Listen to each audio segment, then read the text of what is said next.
केंद्र सरकार में मेरे सहयोगी मंत्रीगण, राज्य सरकार के मंत्रीगण, सभी सांसद और अन्य विधायकगण, अन्य गणमान्य नागरिकगण, भाई और बहनों, आंध्र प्रजला प्रेमा मरियु అభిమానానికి నా కృతజ్ఞతలు, నా అభిమానాన్ని చూపినచే అవకాశం ఇప్పుడు లభించింది. मैं सबसे पहले सीमाचलम वरालक्ष्मी नरसिम्हा स्वामी को प्रणाम करता हूं. आंध्र प्रदेश गवर्नर श्री सैयद अब्दुल नजीर गारू, जननेता मुख्यमंत्री श्री चंद्रबाबु नायडू गारू, नेता मरियु अभिनेత డిప్యూటీ సీఎం పవన్ కళ్యాణ్ గారు, కేంద్ర ప్రభుత్వంలో ఉన్న సహచర మంత్రులు, రాష్ట్ర మంత్రులు, ఎంపీలు, ఎమ్మెల్యేలు మరియు ఇతర ప్రముఖులు, సోదర సోదరీమణులు, ఆంధ్రప్రదేశ్ రాష్ట్ర ప్రజల ప్రేమ మరియు అభిమానానికి నా కృతజ్ఞతలు. నా అభిమానం చూపించే అవకాశం ఇప్పుడు నాకు లభించింది. ముందుగా మన సింహాచలం వరా లక్ష్మీ నరసింహస్వామి వారికి నేను నమస్కరిస్తున్నాను. साथियों, आप सबके आशीर्वाद से 60 साल के अंतराल के बाद देश में तीसरी बार एक सरकार चुनी गई और सरकार बनने के बाद एक प्रकार से विधिवत रूप से मेरा ये पहला कार्यक्रम है. और जो शानदार स्वागत सम्मान आपने किया, रास्ते भर जिस प्रकार से लोग आशीर्वाद दे रहे थे, और आज चंद्रबाबू ने अपने भाषण में सारे शिक्षर लगा दिए हैं. उनके एक एक शब्द के स्पिरिट को, उनकी भावना को मैं आदर करता हूं और मैं आंध्रवासियों से, देशवासियों से विश्वास दिलाता हूं कि जो भावना आज चंद्रबाबू प्रकट कर रहे थे, हम सब मिलकर के उन लक्ष्यों को अवश्य पार करेंगे.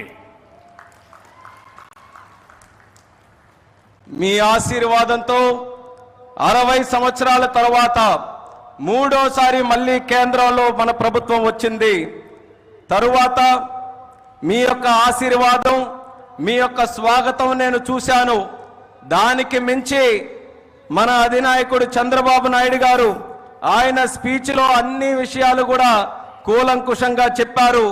ఆయన చెప్పిన ప్రతి విషయాన్ని కూడా గౌరవిస్తూ ఆంధ్రప్రదేశ్ రాష్ట్రానికి సంబంధించి ముఖ్యమంత్రి వర్యులు, రాష్ట్ర ప్రజలు ఏవైతే విశ్వాసం చూపిస్తున్నారో ఆ విశ్వాసాన్ని ఎక్కడా కూడా భంగం కలిగించకుండా మీ లక్ష్యాలు అన్నిటినీ కూడా సాకారం చేయడానికి నా వంతుగా మీకు సహకరిస్తాను అని తెలియజేస్తున్నాను. साथियों, हमारा आंध्र प्रदेश संभावनाओं का और अवसरों का, पॉसिबिलिटीज और अपॉर्चुनिटीज का राज्य है. जब आंध्र की ये पॉसिबिलिटीज साकार होगी तो आंध्र भी विकसित बनेगा और तभी भारत भी विकसित राष्ट्र बनेगा. इसलिए आंध्र का विकास ये हमारा विजन है. आंध्र के लोगों की सेवा ये हमारा संकल्प है। మిత్రులారా, మన ఆంధ్రప్రదేశ్ సాధ్యతలు మరియు అవకాశాలు కలిగి ఉన్న రాష్ట్రం. ఆంధ్రుల అవకాశాలు సాకారమైనప్పుడు ఆంధ్రప్రదేశ్ రాష్ట్రంతో పాటు భారతదేశం కూడా వికాసవంతంగా అభివృద్ధి చెందుతుంది. అందుకనే ఆంధ్రప్రదేశ్ రాష్ట్రం తాలూకా అభివృద్ధి మా విజన్, ఆంధ్ర ప్రజల సేవే మా సంకల్పం. आंध्र प्रदेश ने 2047 तक राज्य को करीब करीब 2.5 ट्रिलियन डॉलर की इकोनॉमी बनाने का लक्ष्य रखा है। इस विजन को साकार करने के लिए चंद्रबाबू गारू की सरकार ने स्वर्ण आंध्र एट 2047 की पहल की है। इसमें केंद्र की एनडीए सरकार भी आंध्र प्रदेश के हर लक्ष्य के साथ कंधे से कंधा मिलाकर चल रही है। इसलिए केंद्र सरकार लाखों करोड़ की योजनाओं में आंध्र को विशेष प्राथमिकता दे रही है। 2047 సంవత్సరం కల్లా ఆంధ్రప్రదేశ్ రాష్ట్రంలో 2.5 ట్రిలియన్ డాలర్ ఆర్థిక వ్యవస్థగా తయారు అవ్వాలని లక్ష్యం పెట్టింది. ఈ విజన్ సాకారం చేసేందుకు చంద్రబాబు నాయుడు గారి ప్రభుత్వం స్వర్ణాంధ్ర 2047 అనే కార్యక్రమానికి శ్రీకారం చుట్టింది. ఈ లక్ష్యాన్ని చేరుకోవడానికి కేంద్రంలో ఉన్న ఎన్డీఏ ప్రభుత్వం ఆంధ్రప్రదేశ్ రాష్ట్రంతో పాటు భుజంతో భుజం తోడై ముందుకు నడుస్తుంది.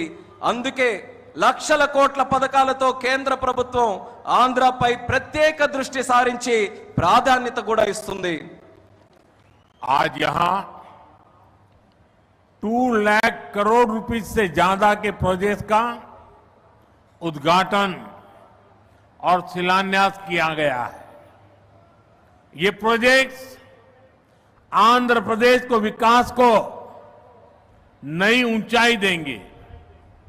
मैं इन डेवलपमेंट प्रोजेक्ट के लिए आंध्र प्रदेश समेत पूरे देश को बधाई देता हूं। साथियों, आंध्र प्रदेश अपने इनोवेटिव नेचर के कारण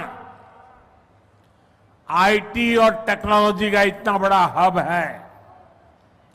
अब समय है आंध्र नई फ्यूचरिस्टिक टेक्नोलॉजीज का सेंटर बने। जो टेक्नोलॉजीज अभी डेवलप नहीं हो रही है, हम अभी से उनमें लीड लें। आज ग्रीन हाइड्रोजन का इस्तेमाल ये ऐसा ही उभरता हुआ क्षेत्र है। ఈ రోజు 2 లక్షల కోట్ల రూపాయలకు పైగా విలువైన ప్రాజెక్టులు ఇక్కడ ప్రారంభించడం మరియు శంకుస్థాపన చేయడం జరుగుతుంది. ఈ ప్రాజెక్టులు ఆంధ్రప్రదేశ్ అభివృద్ధిని సరికొత్త శిఖరాలకి చేరబోతుంది. ఈ అభివృద్ధి కార్యక్రమాలతో ఆంధ్రప్రదేశ్తో పాటు యావత్ భారతదేశానికి కూడా నా తరపున అభినందనలు తెలియజేసుకుంటున్నాను.